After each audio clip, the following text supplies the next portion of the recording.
JJS is a battleground game full of bad character balancing.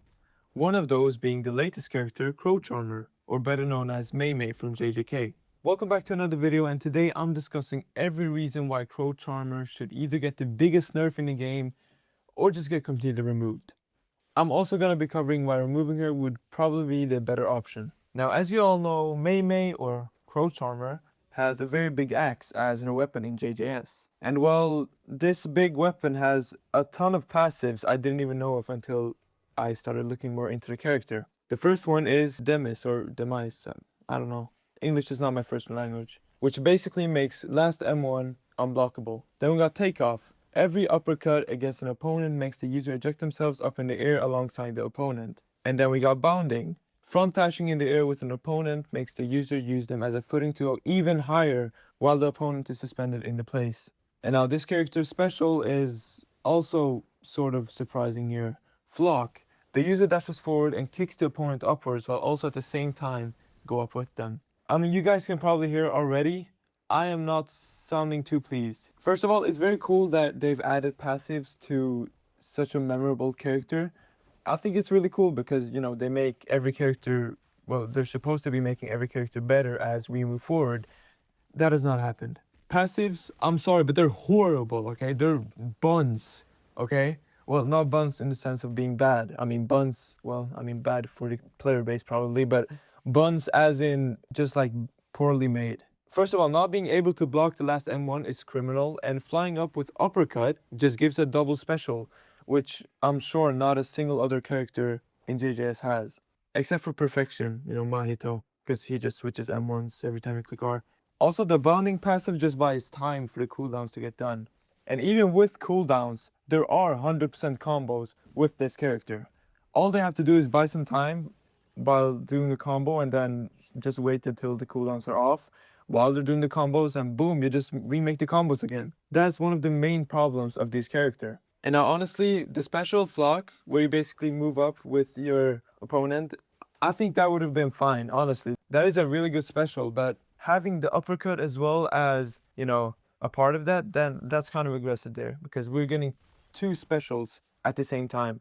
And you know, you can probably use like uppercut and then Flock, and that would just like double your chances of getting the biggest air combo ever. Now the moveset overall, let's be real here, there is no punishment for failing a combo as Crowcharmer, unless you're like really good at the game. Let's be some facts. Using an evasive dash just gets you caught back up in the combo.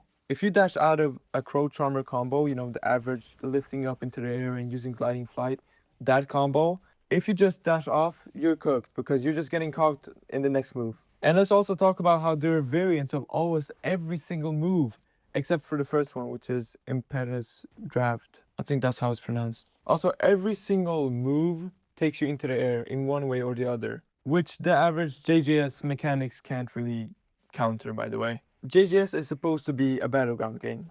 You heard ground, battleground. Most characters are ground-born characters, meaning that an air variant of a character is just standing out the most.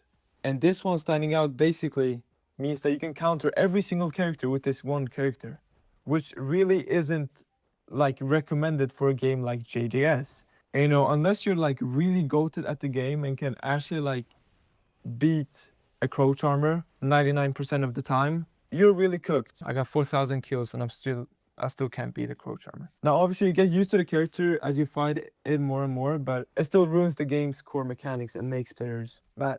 I mean, either way players get mad, it's JJS. You get my point. Now let's go through the moveset. Impetus Draft. The first move, and probably the only normal one. It's just a simple launch into the air with a swing attack that basically brings your opponents with you. Then we got Circling. It's just regular 2 swings. Although this one is probably one of the biggest ones with problems.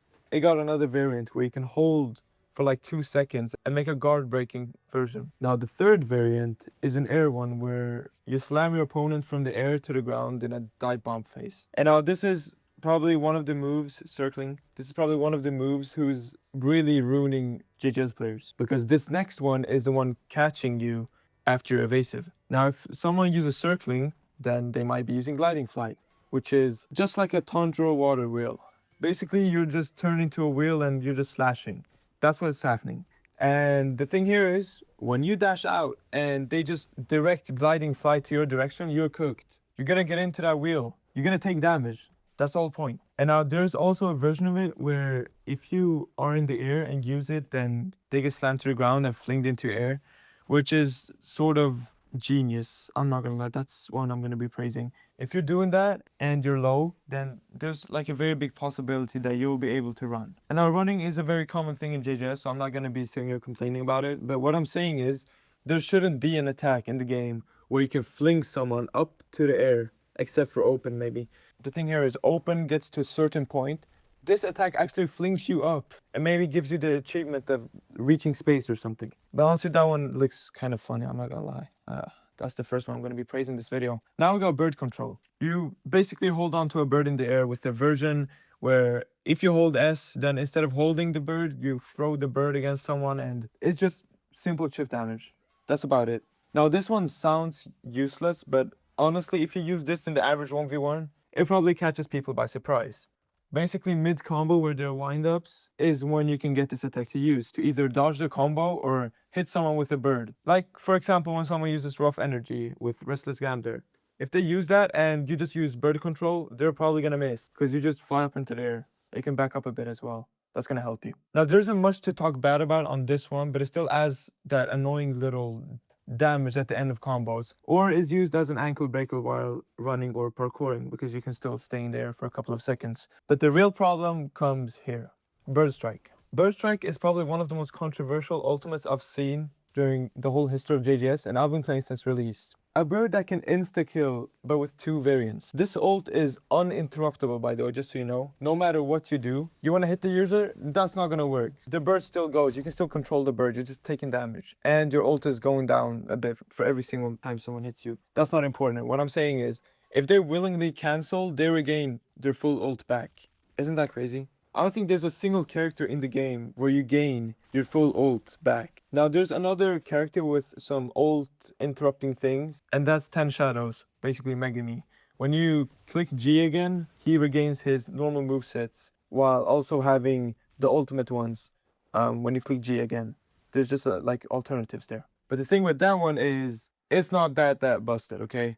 Sure, it's really good, but honestly, the ultimate moveset of Mei Mei isn't really that good, except for Marog and Great Serpent. That's about it. But to make things even worse with Bird Strike, it's remote, meaning that you can just stand on the other side of the map and like aim your Bird Strike towards someone and remote it to go to a certain place, and that player will probably never find you.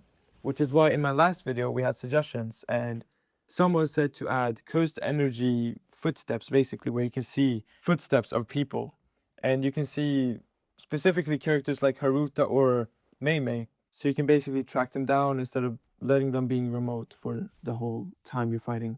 Either way, it's basically busted. Now, one of the variants is an explosion, which deals 75 damage, and the other variant is the one that insta-kills people with 120 damage, which is a lot. Also, not a single character has more than 100 HP in JJS. Now to combos. If you just search like Crowcharmer combo on TikTok, you're probably gonna learn Crowcharmer in less than like 10 minutes, because there's only one combo people really do. It's basically inescapable no matter what.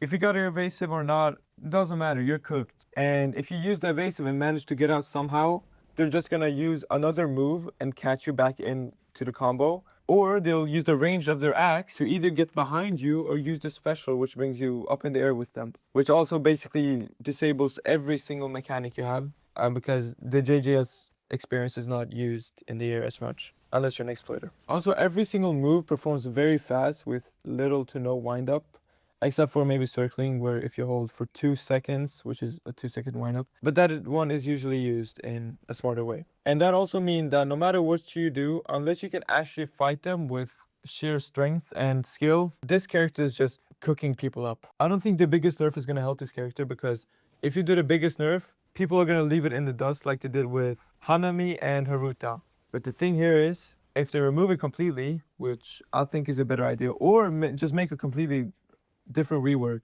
or remove it and bring them back, I think that will just please the community more. Although they probably don't have the time for that, because they're still making new characters, which, by the way, I think they should have added Nobara like 2 years ago. Still haven't, by the way. And I don't know how people are letting Higuruma get here before Nobara. That's crazy. but I think they should just remove it and bring it back later on. Maybe honestly that could probably just take extra time and extra work, which I don't think TZE wants. Although he has made a really great game, and this game is really cool and really goated. I still love this game.